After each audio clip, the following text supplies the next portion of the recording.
Okay lang yan. Okay ba talaga? Nung una, pinaniwalaan ko. Akala ko kapag sinabi nilang kaya mo yan, talagang kakayanin ko. Pero paano kung ang tao laging sinasabing matatag ay siya palang pinakamatagal ng pagod? Ako ang bunso. Sabi nila, maswerte raw ang bunso.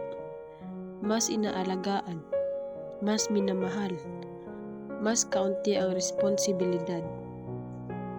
Pero hindi nila alam na kahit bunso ako rin ang unang nasasaktan kapag naiisip ang mga magulang ko. Gabi-gabi, imbis na mahimbing ang tulog, maraming bagay ang sumasagi sa isip ko. Pag-aaway nila, sigawan at sakitan. Hanggang isang araw, hindi na sila magkasama. At ang dating tahanan, naging bahay na lang. Mula noon, hindi na ako marunong magsabi ng nararamdaman. Humingiti na lang ako, tumatawa, nakikipagbiruan, para walang magtanong. Sa paaralan, akala nila ayos lang ako, pero hindi nila alam.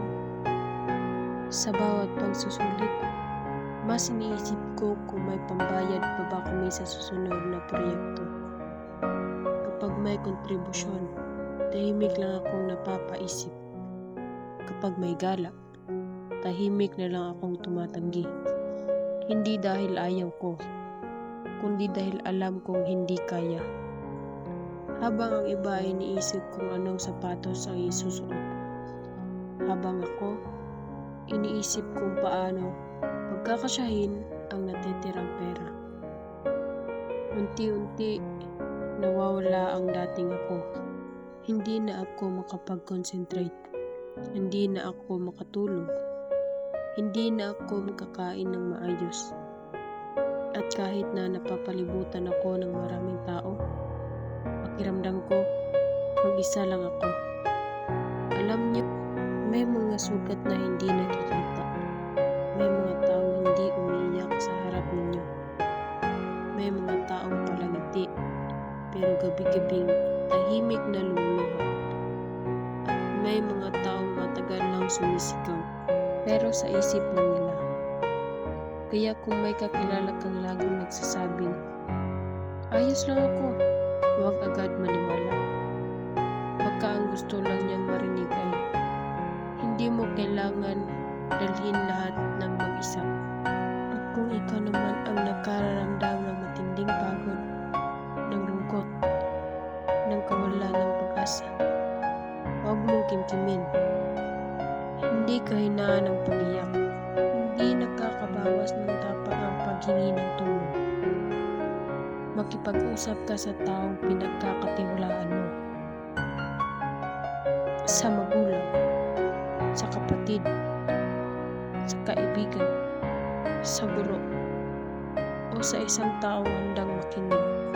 At higit sa lahat, huwag mong kalimutang manalangin. Dahil may mga panahong hindi agad nawawala ang problema. Pero may lakas na dumarating para maharap ito. At sa inyong mga nakikinig, sa susunod na makikita ninyo ang isang taong laging masaya, laging tumatawa, laging matatag. Subukan ninyong kumustahin. Hindi lahat ng ngiti ay tanda ng kasiyahan. Minsan, iyon ang pinakamagandang pagtatago ng sakit. Kaya bago mo sabihin, kaya mo yan, subukan mo munang sabihin, kumusta ka na? Nandito lang ako kung kailangan mo ng kausap. Dahil kung minsan, hindi solusyon ang unang kailangan ng isang tao, kundi isang pusong handang makinig. At isang taong magpapaalala sa kanya na hindi siya nag-iisa.